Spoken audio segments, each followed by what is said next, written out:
And greetings to you all who are here, and happy World Storytelling Day.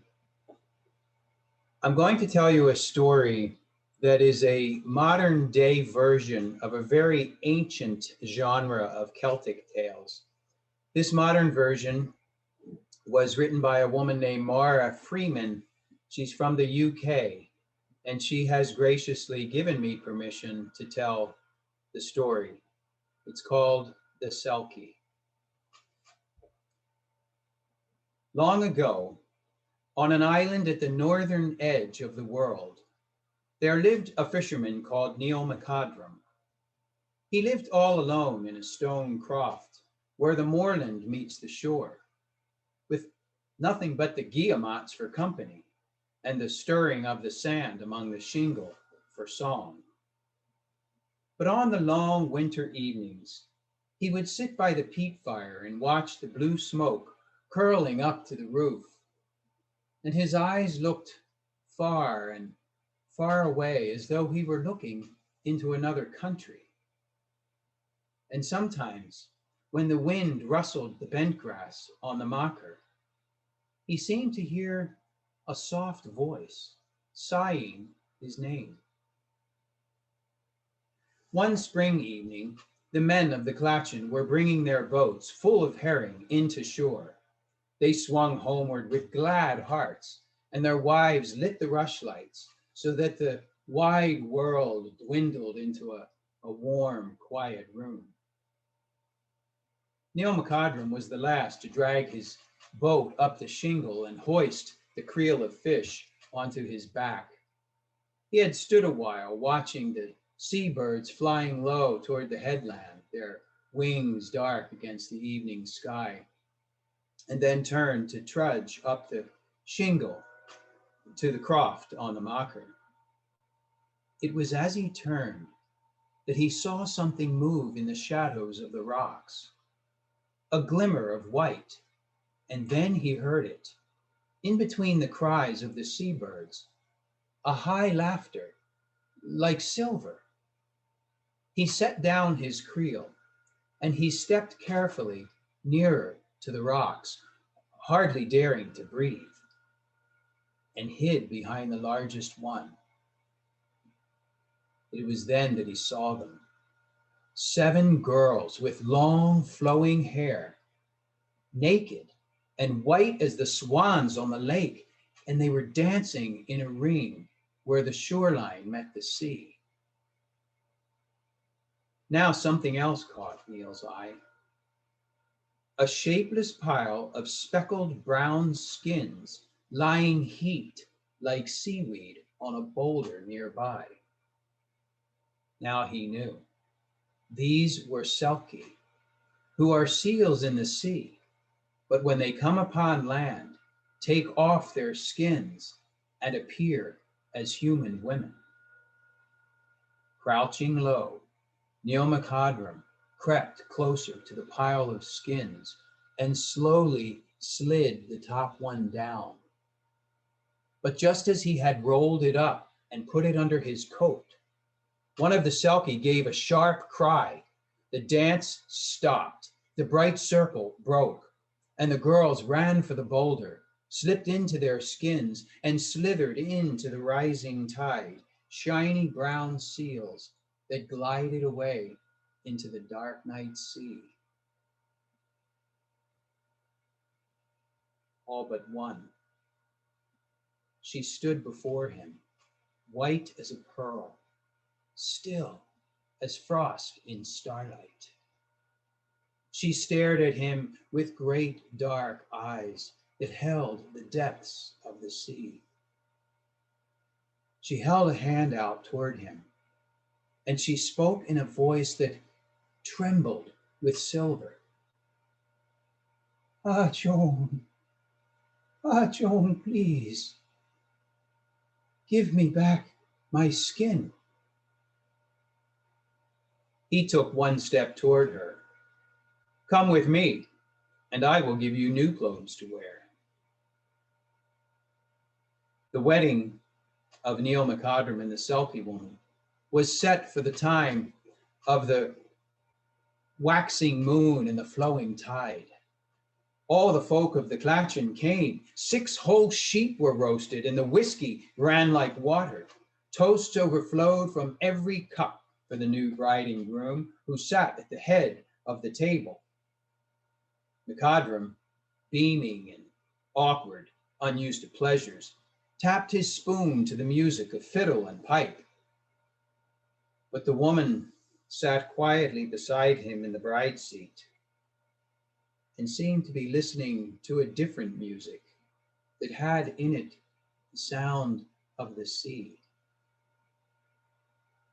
In time, she bore him 2 children, a boy and a girl, who had the sandy hair of their father, but the great dark eyes of their mother.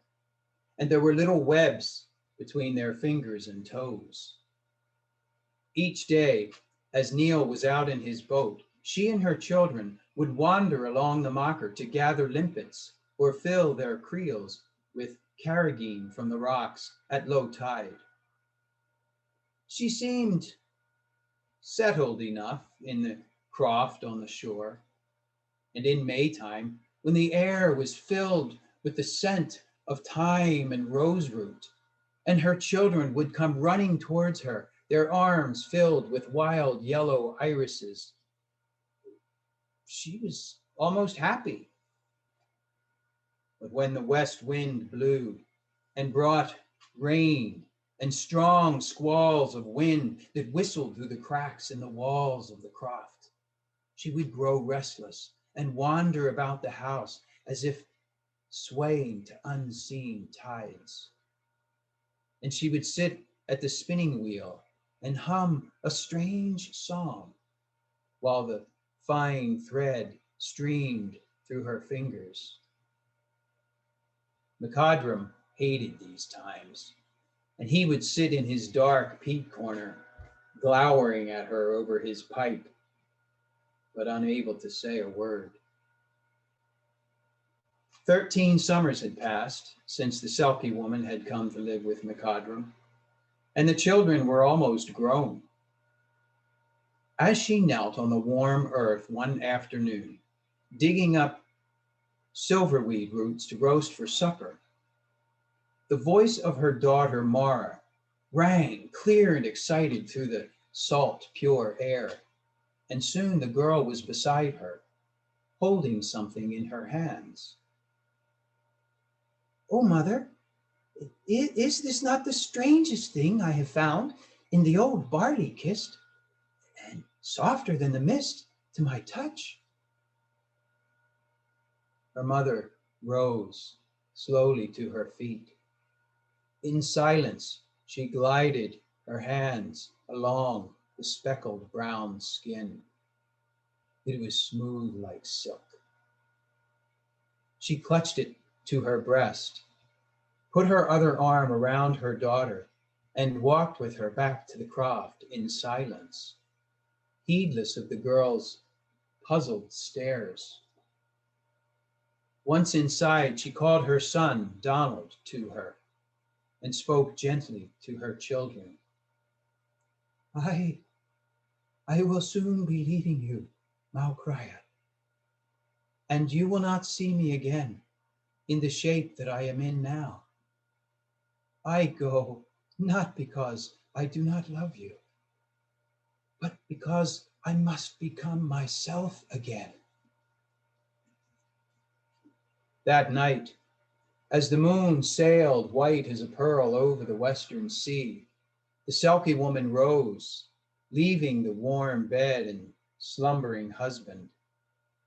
She walked alone to the silent shore and took off her clothes one by one, leaving them to fall on the sand.